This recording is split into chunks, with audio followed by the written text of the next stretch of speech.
ఇందిరమ్మ ఇండ్ల స్కీమ్ పై మంత్రి పొంగులేటి శ్రీనివాసరెడ్డి సమీక్ష నిర్వహించారు. అన్ని జిల్లాలకు ప్రాజెక్టు డైరెక్టర్లను నియమించారు. వచ్చే 4 ఏళ్లు 20 లక్షల ఇండ్ల నిర్మాణమే లక్ష్యమన్నారు పొంగులేటి శ్రీనివాసరెడ్డి. పేదల సొంతింటి కల నెరవేర్చడమే తమ లక్ష్యమన్నారు. లబ్ధిదారుల ఎంపికలో రాజకీయాలు ఉండవన్నారు. గత ప్రభుత్వం చేసిన తప్పులను చేయొద్దని హౌసింగ్ సెక్రటరీని ఆదేశించారు మంత్రి పొంగులేటి శ్రీనివాసరెడ్డి. హౌసింగ్ శాఖను సపరేట్ చేయాలన్న మంత్రి పొంగులేటి, ఇతర శాఖల్లో హౌసింగ్ డిపార్ట్మెంట్ ఉంటే లక్ష్యాన్ని రీచ్ కాలేమన్నారు.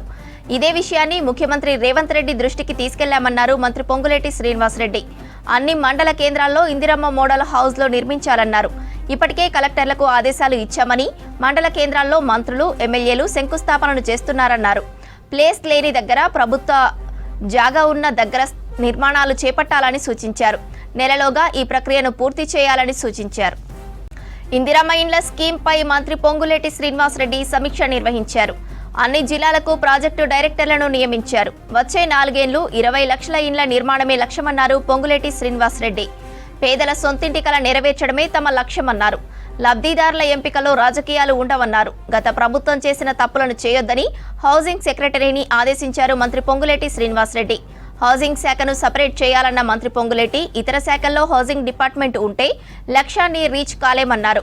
ఇదే విషయాన్ని ముఖ్యమంత్రి రేవంత్ రెడ్డి దృష్టికి తీసుకెళ్లామన్నారు మంత్రి పొంగులేటి శ్రీనివాసరెడ్డి. అన్ని మండల కేంద్రాల్లో ఇందిరమ్మ మోడల్ హౌస్లు నిర్మించాలన్నారు. ఇప్పటికే కలెక్టర్లకు ఆదేశాలు ఇచ్చామని, మండల కేంద్రాల్లో మంత్రులు, ఎమ్మెల్యేలు శంకుస్థాపనలు చేస్తున్నారన్నారు. ప్లేస్ లేని దగ్గర, ప్రభుత్వ జాగా ఉన్న దగ్గర నిర్మాణాలు చేపట్టాలని సూచించారు. నెలలోగా ఈ ప్రక్రియను పూర్తి చేయాలని సూచించారు.